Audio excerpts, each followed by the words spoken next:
And there are also landmark moments that if you go to our class website, you'll be able to read a lot about them.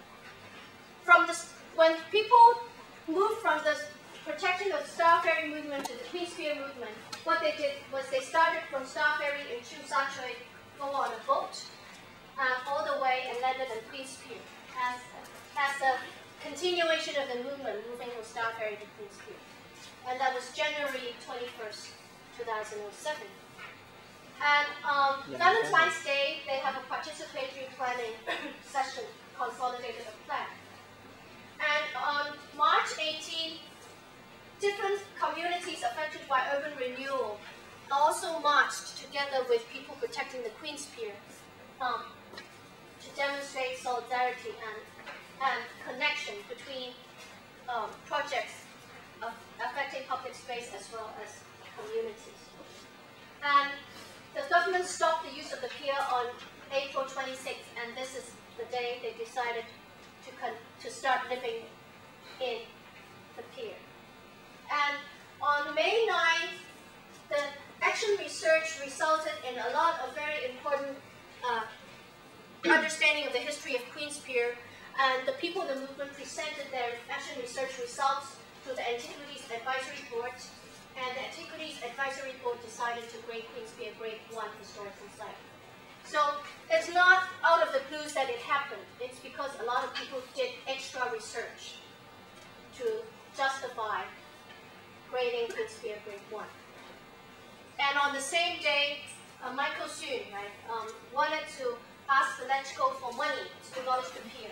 And we were successful in lobbying votes against that. So he withdrew his motion because he didn't have enough votes.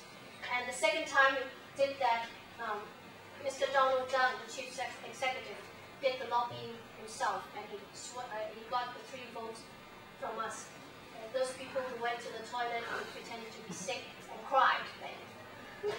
So, in fact, the research was very powerful in persuading even some of the conservative LegCo members to support us, and it was only the political pressure from the chief executive himself that turned these 3 votes away from us. And last week you already saw the recording of the July 29th forum between representatives of the civil society and Carrie Lam, the Secretary of the Development Bureau. Okay. Now this is the history. I'll stop here. I have another set of notes which are actually theoretical, and I'll take some time next week maybe to go over some of them, but they are very easy to read and really, the first part is on the theory on public space, the right to the city.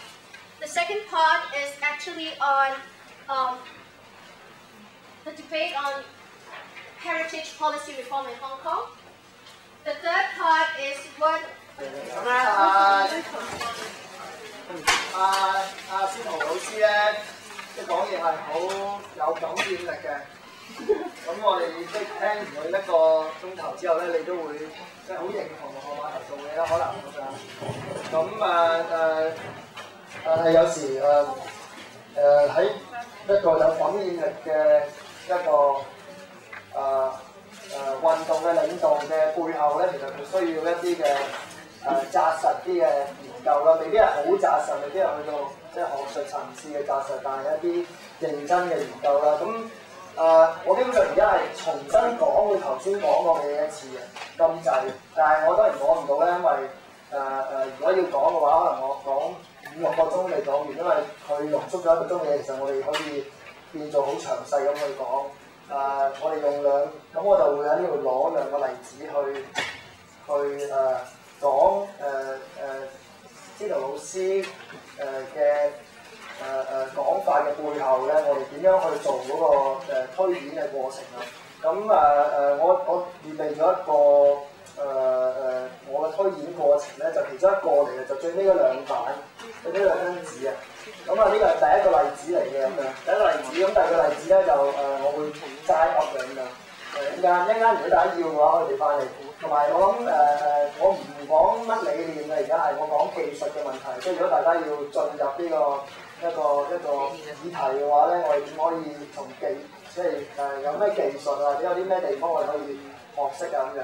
咁第一個咧係解放軍碼頭。解放軍碼頭係咩嚟咧？就係當時我哋同政府有種即係好似捉棋打仗咁嘅狀態啦。咁我哋要揾對手嘅弱點啊，即係如果我話係一個社會運動嘅運動裏面，我哋搞咗幾個月，但係我哋要揾一個對手嘅弱點。咁其實成個無論西九龍或者中環嘅填海咧，都會發覺一個對手好大嘅弱點咧，就係佢資訊好唔流通嘅，佢資訊好少，所以市民基本上知道好少。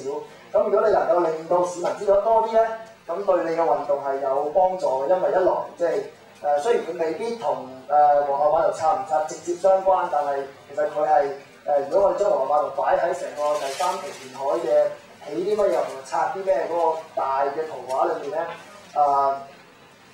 將會起嘅解放軍碼頭咧係一個其中一個重點嚟嘅。